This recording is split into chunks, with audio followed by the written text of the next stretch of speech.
Hello everyone, this is Dr. Srikanth Yadapulligilla. I'm a maxillofacial and facial plastic surgeon.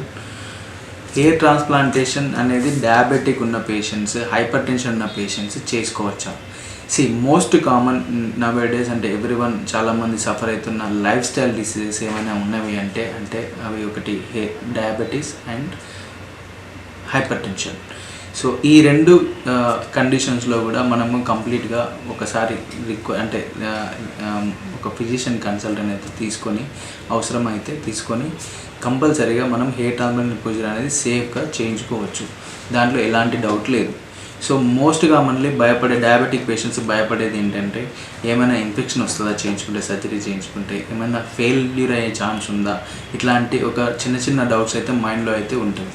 So ఇక్కడ మనం అర్థం చేసుకోవాల్సిన విషయం ఏంటంటే ఒకవేళ డయాబెటిక్ పేషెంట్ అయినా, హైపర్ టెన్షన్ పేషెంట్ అయినా ఒకవేళ నార్మల్గా మనము ఏదైనా దెబ్బ తాకితే కంప్లీట్గా వూండ్ అనేది హీల్ అవుతుందా లేదా అనేది ఒక క్వశ్చన్. సో ఒకసారి హీలింగ్ అనేది అంటే షుగర్ లెవెల్స్ అయితే కంట్రోల్లో ఉంటే, హీలింగ్ అంటే ప్రాసెస్ అనేది నార్మల్గా ఉన్నట్లయితే కంప్లీట్గా హెయిర్ ట్రాన్స్ప్లాంటేషన్ అనేది ఒక నార్మల్ ప్రొసీజర్. షుగర్ లెవెల్స్ అయితే కంట్రోల్గా ఉంటే కంపల్సరీగా మనము హెయిర్ ట్రాన్స్ప్లాంటేషన్ ప్రొసీజర్కి వెళ్ళవచ్చు. సో హెయిర్ ట్రాన్స్ప్లాంటేషన్ గురించి ఇంకా మీకు ఏమైనా డౌట్స్ ఉంటే, సందేహాలు ఉంటే please visit our clinic where you can get complete information.